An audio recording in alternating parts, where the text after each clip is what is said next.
दोस्तों बहुत बड़ा अपडेट है, ये अभी तक का सबसे बड़ा अपडेट है। Supreme leader of Iran Mojtaba Khamenei साफ मना कर रहे हैं।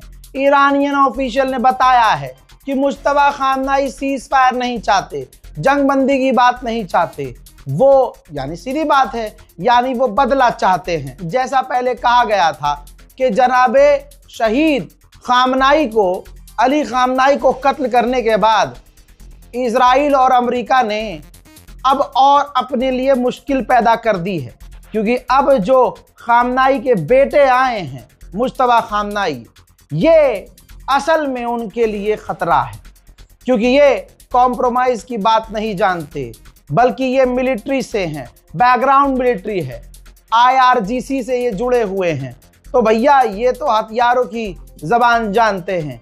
अब जिस तरह का बयान मुज्तबा खामनाई की तरफ से आया है, सीधा मना कर दिया कि हम डील के लिए राजी, मतलब खामनाई जो सुप्रीम लीडर हैं वो बातचीत के लिए राजी नहीं है। उधर G7 ने सबसे मांग की है, जितनी भी पार्टी है, 3 पार्टी है इसके अंदर, ईरान, अमेरिका और इजराइल। G7 ने तीनों से मांग की है कि सिविलियंस के ऊपर हमले बंद किए जाएं, और ईरान से मांग की है कि स्ट्रेट ऑफ हॉर्मूज खोला जाए। अमेरिका के पेंटागन ने यह वीडियो खुद जारी किया है, जिसमें ईरान के, मैं आपको फिर से बता रहा हूं, पिछले 25 दिन में इतने बड़े हमले नहीं हुए होंगे जितने बड़े हमले अब हो रहे हैं। क्योंकि मैं आपको 24 घंटे पहले बता चुका हूं कि डोनाल्ड ट्रंप से खौफ में है नेतन्याहू कि ये डील न कर ले। इस वजह से नेतन्याहू ने इजराइल की फौज को हुक्म दिया है कि जितने बड़े हमले कर सकते हो उतने बड़े हमले करो। उसके बाद ये तस्वीरें सामने आ रही हैं। हजरात, ईरान के विदेश मंत्री ने खुद कहा है कि नेतन्याहू अमेरिकी आवाम के साथ, अमेरिकी लोगों के पैसों के साथ जुआ खेल रहा है। जी हाँ, और ये बात सच है, सारा पैसा अमेरिका का लग रहा है, अमेरिकी टैक्स पेयर का लग रहा है, और डोनाल्ड ट्रंप हार चुका है, नेतन्याहू हार चुका है। हजरात, UN की मीटिंग में जो ईरान ने इमरजेंसी मीटिंग बुलाई थी, ईरान के विदेश मंत्री ने बताया कि इस 27 दिन की जंग में इजराइल और अमेरिका 600 स्कूलों को उड़ा चुके हैं और 1000 से ज्यादा टीचर और स्टूडेंट्स को कत्ल कर चुके हैं। Distinguished delegates, Shajar Tayyib Elementary School has not been the only casualty of American-Israeli atrocity crimes during the past 27 days of their illegal war. Human rights and international humanitarian law have been massively and systematically violated by the invaders in an unprecedentedly brutal manner. They are targeting civilians and civilian infrastructures. मैंने आपको ये खबर 24 घंटे पहले दी थी, लेकिन हमारी कौम अभी भी नहीं सुधर रही है, उनको अभी भी शक है। भाई कम से कम अगर कोई आपको बंदा 27 दिन से हर खबर सच्ची दे रहा है, तो जरूरी है कि आप उससे सबूत मांगोगे। नहीं भाई तू हमें लाश दिखा तब मानेंगे। लीजिए, 24 घंटे के बाद ईरान ने कंफर्म किया, जो 24 घंटे पहले हमने कंफर्म किया था, और ईरान के बहुत सारे कमांडर निशाने पर हैं। ईरान के एक सीनियर कमांडर को इजराइल ने निशाना बनाकर कत्ल किया है। इजराइल यही कर रहा है। इजराइल का गोल पूरा नहीं हुआ कि वो रिजीम चेंज करे, तो अब वो ईरान के टॉप ऑफिशियल को असैसिनेट कर रहा है। ईरान भारी पड़ रहा है, लेकिन मीडिया के द्वारा हवा बनाई जा रही है। लेकिन इंशाल्लाह अब आप देखना शुरू करेंगे कि तमाम गोदी मीडिया के तो सुर बदल गए हैं। मैं आपको दिखाऊंगा इंशाल्लाह। लेकिन ये देखिए, ईरान ने मुंह पे थप्पड़ मारा है। मैं थोड़ा आपको ये जूम करके दिखा रहा हूं, सैटेलाइट इमेज है। मौसम वहां खराब है, बारिश हो रही है लगातार UAE और दूसरे इलाकों में। आप देखेंगे, जूम कर रहा हूं मैं, सऊदी अरब का ये सैटेलाइट इमेज है। प्रिंस सुल्तान एयरबेस है अमेरिका का, जहां पर टैंकर खड़ा था। उस टैंकर में आप बादलों के बीच से देखेंगे तो आग लगी हुई है, यानी ईरान के हमले बिल्कुल सटीक हैं। सऊदी अरब, अमेरिका छुपा रहे हैं। मिडिल ईस्ट की हालत कितनी खराब है, हवा निकल चुकी है।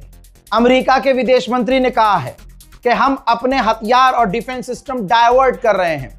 यूक्रेन से अब डिफेंस सिस्टम निकाल कर हम इधर मिडिल ईस्ट में तैनात कर रहे हैं। रशिया इसका पूरा फायदा उठाएगा, इंशाल्लाह यूक्रेन को पहले बजाएगा। ह्यूमन राइट एजेंसी ईरान में जो रेड क्रिसेंट है, उसने खुद जानकारी दी है कि अब तक 92,000 सिविलियंस बिल्डिंग हिट हो चुकी हैं। हजरात, खुद अमेरिका ने कंफर्म किया है, एक बार फिर से दिखाना चाहूंगा। रियूटर्स कह रहा है, रियूटर्स को अमेरिकी ऑफिशियल ने बताया है कि अब तक सिर्फ हम ईरान की 1/3 मिसाइलों को तबाह कर चुके हैं, सिर्फ 1/3। यानी ईरान के पास अभी भी मिसाइलों का भंडार मौजूद है। आपको कुर्दिश लड़ाके याद हैं जिनसे अमेरिका इजराइल ने शुरू में मदद मांगी थी और कुर्दिश ने हमला शुरू कर दिया था। इजराइल चाहता था कि बॉर्डर पर हमला करूं, बॉर्डर खराब हो जाए, डिसमेंटल हो तमाम चीजें, और कुर्द लड़ाके ईरान में घुसे। और कुर्द के टॉप लीडरों का तुरंत बयान आ गया था कि हाँ, हम लड़ने को तैयार हैं, ईरान को मिटाने को तैयार हैं, अंदर घुसकर सरकार गिराने को तैयार है।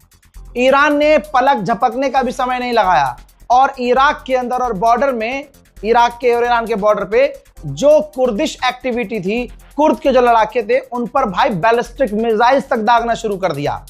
और कुछ ही दिनों के अंदर अब कुर्द अपनी औकात पर आए हैं और कुर्द ने रोते हुए इराक की गवर्नमेंट से कहा है कि ईरान से कहो हम इसमें शामिल नहीं हैं, हमारे चूतड़ों पर मिसाइल दागना बंद करे, हम जंग नहीं चाहते, हम ईरान के खिलाफ कुछ नहीं कर रहे हैं और इस जंग में हम शामिल नहीं हैं। अब आइए इनको अकल। उधर मेरे दोस्तों, दुनिया के सबसे बड़े नेता विश्व गुरु ने, तस्वीर आपके सामने, जी हाँ, तमाम पार्टी पूरे देश भर के सीएम के साथ मीटिंग की है। मीटिंग के अंदर बातें क्या हुई हैं वो गोदी मीडिया बड़ा चढ़ाकर बताएगा, लेकिन मामला यही है कि भारत में इस जंग का असर बढ़ रहा है, लोग परेशान हैं।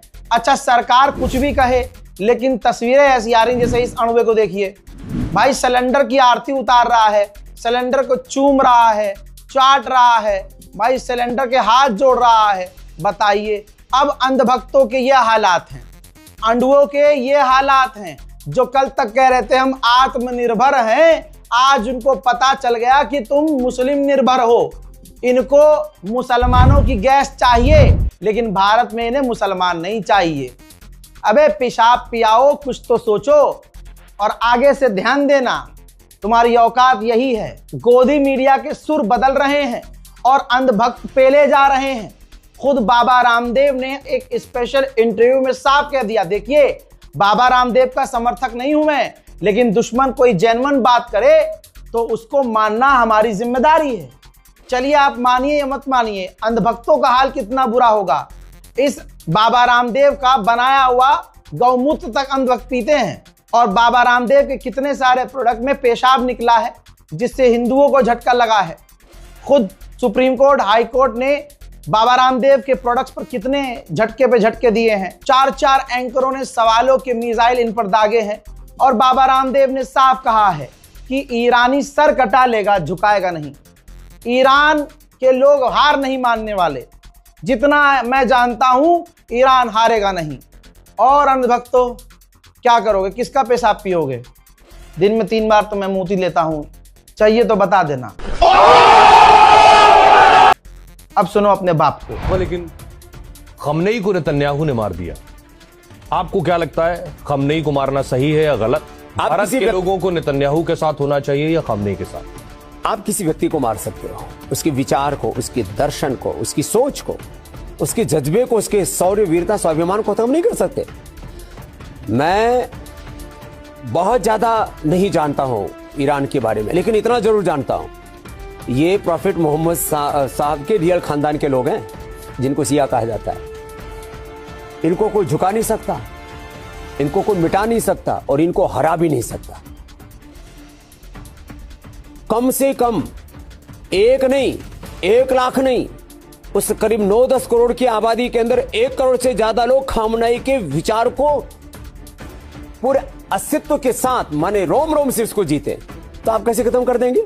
अमेरिका। जल्दी इस वीडियो को शेयर कीजिए, अपनी राय कमेंट में लिखिए, दुआओं में याद रखिए और दुआ दीजिए कि हिम्मत मेरी न टूटे। भैया 27 दिन हो गए, 27 दिन 24 घंटे लाइव अपडेट। जय हिंद।